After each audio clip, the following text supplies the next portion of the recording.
Okey Ustaz, sebelum kita nak sembang pasal, yelah, orang sebenarnya nak tunggu jawapan satu ni je. Kenapa baca surah Yusuf bila ibu pregnant, kan? Nak anak handsome ke nak anak cantik. Tapi kita nak Ustaz ceritakan dulu secara ringkas kisah pasal Nabi Yusuf ni dulu Ustaz. Jika kita sebut Nabi Allah Yusuf, sertakan dengan satu penghormatan Allah alaihi salam atau alaihi salatu wassalam, merupakan seorang daripada golongan Nabi, kemudian dipilih, angkat lagi darjat menjadi Rasul. Dikisahkan baginda dalam Al-Quranul Karim melalui surah Yusuf. Kalau siapa yang nak semak sekarang ni boleh buka muka surat 235, juzuk yang ke-12, ya, surah yang ke-12.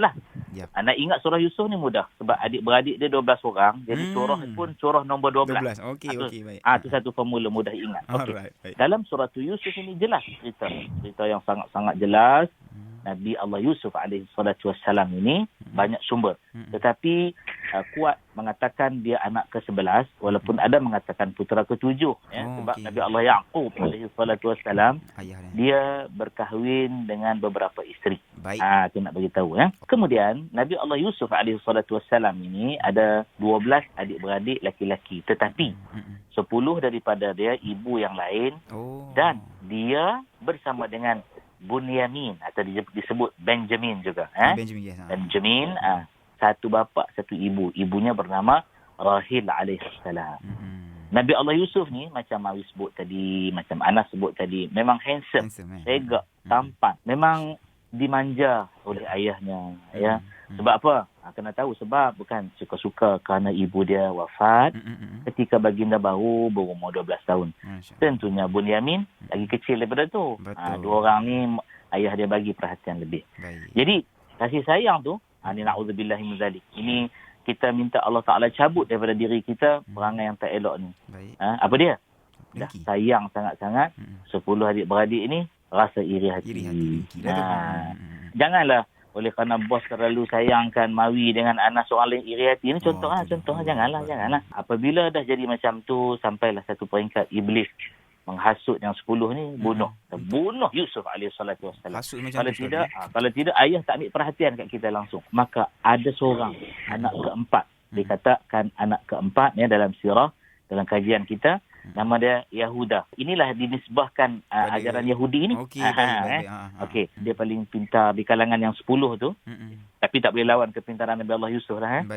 Dia tak setuju. Dia kata ini dilarang dalam agama kita. Memanglah tak boleh.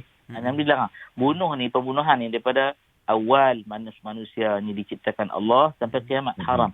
Membunuh tanpa hak. Maka dia kata kita halau aja Yusuf, kemudian kita bawa pergi ke tengah-tengah tempat yang ada perigi buta, kita carilah, ya. Tapi kita juga janganlah zalim sangat, kata dia. Kita cari perigi buta yang letak dekat persimpangan jalan kafilah-kafilah dagang tu, ya. Kat situ kita buang Yusuf. Manalah tahu kalau ada orang jumpa, rezekilah orang akan ambil dia jadi hamba. Dia yang disebut perigi buta ni, dia bukanlah kata tak ada air langsung, ada. Tapi dia sekadar perlulah, sebab tu kafilah-kafilah pedagang-pedagang ni dia singgah juga. Maka ketika itulah Allah Subhanahu Wa Taala ilhamkan kepada Nabi Allah Yusuf bermimpi. Allah rakamkan mimpi tersebut di dalam Al-Quranul Karim ayat yang keempat. Ya. Kalau ada masa kita baca sikit ayat, boleh ya? Boleh Ustaz, silakan, ada banyak masa. A'udzu billahi minasyaitonir rajim. Bismillahirrahmanirrahim.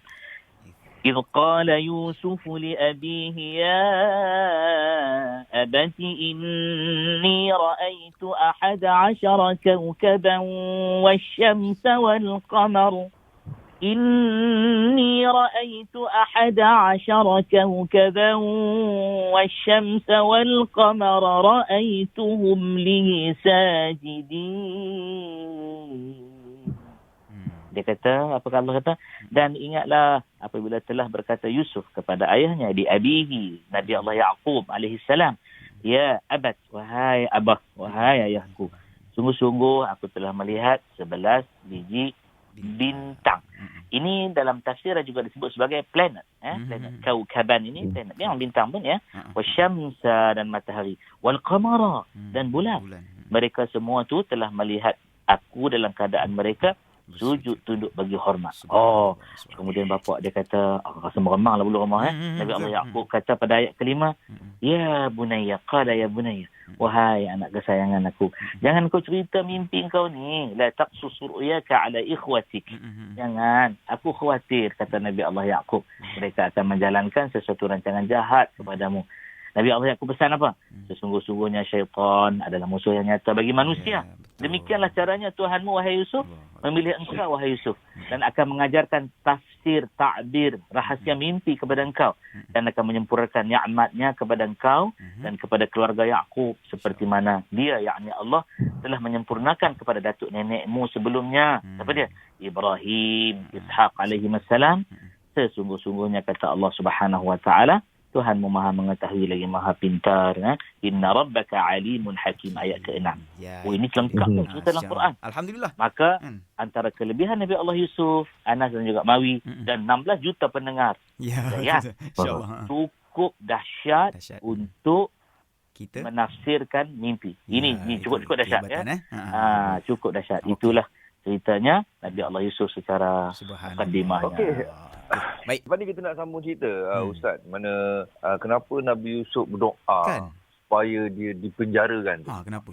Kan? Baiklah, kita selalu dengar saya antara saranan untuk ibu yang mengandung adalah digalakkan membaca surah Yusuf. Betul. Katanya untuk mendapatkan surat yang cantik. Sebab Nabi Yusuf tu handsome. Okey. Nas.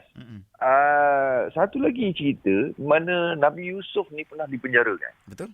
Dan sebelum dipenjarakan, Nabi Yusuf berdoa supaya dia masuk ke dalam penjara. Sebenarnya apa cerita hikmah di sebalik cerita ni? So pagi ni kita bersama dengan Ustaz Rozi Rejab.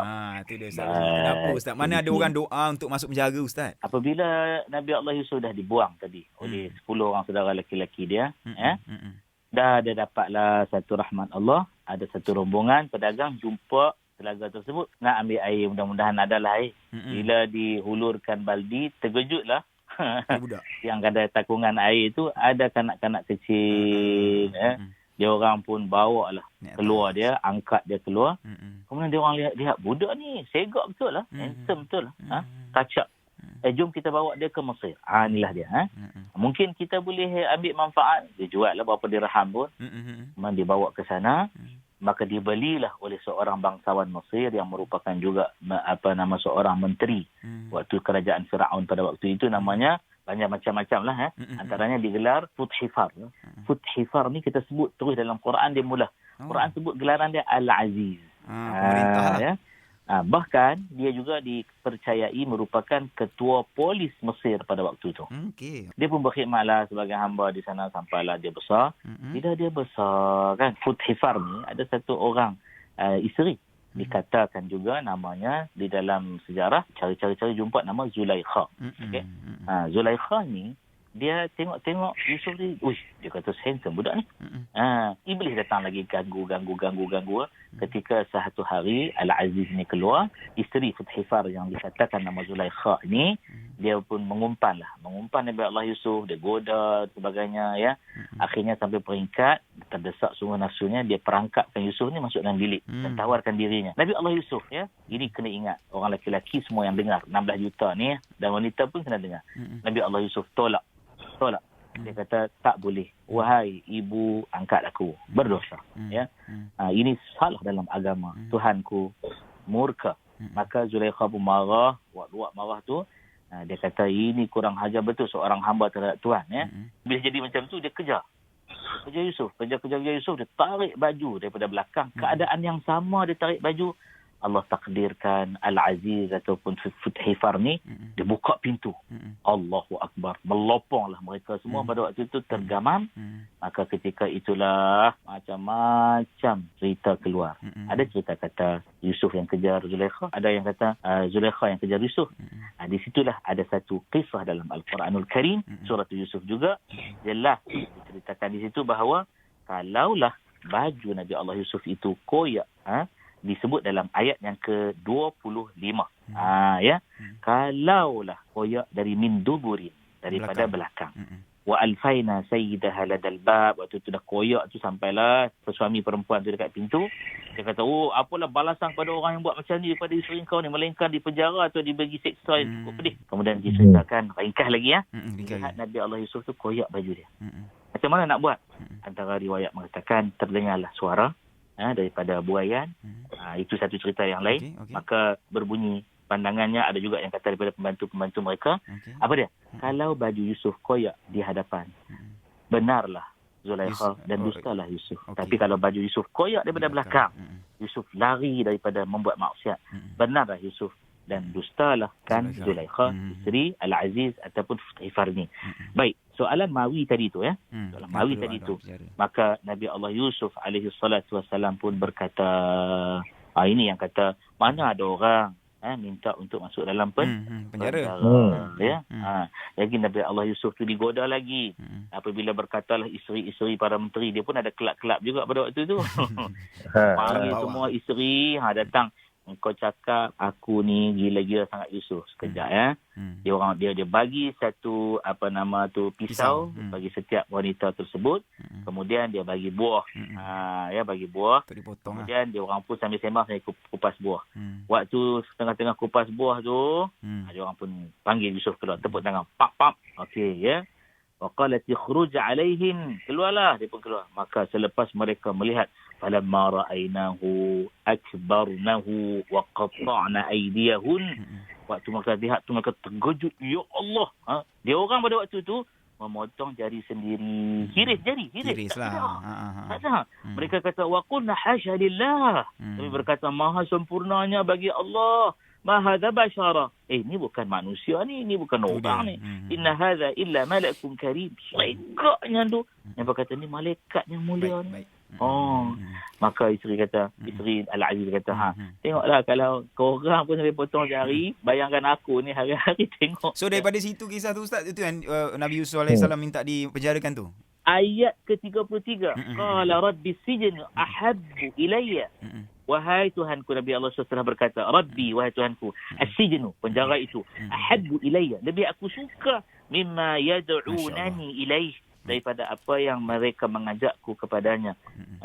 Wa illa tasrif anni kaidahun asbu ilaihin wa akum minal jahilin. Dia kata, jikalah ya Allah, ya Tuhanku, jikalah engkau tidak menjauhkan tipu daya mereka daripada aku, mungkin aku akan cenderung kepada mereka dan aku akan tergolong dalam golongan yang jahil. Maka bila jadi macam tu, Allah perkenankan doanya. Al-Aziz bawalah ke penjara walaupun dalam keadaan yang sangat sedih sebab dia sayang kepada Yusuf.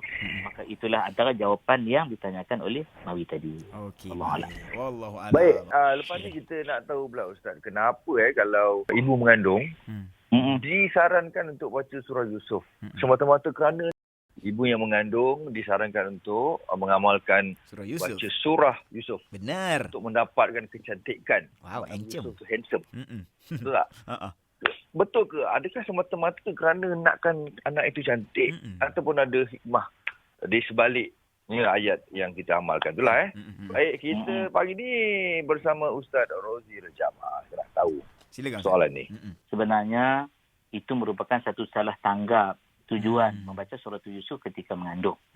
Ada 4 perkara yang ibu mengandung patut buat bila dia tahu dia hamil. 1, syukur atas rezeki yang dikurniakan, zuriat yang baik. 2, banyakkan baca Quran dan zikir.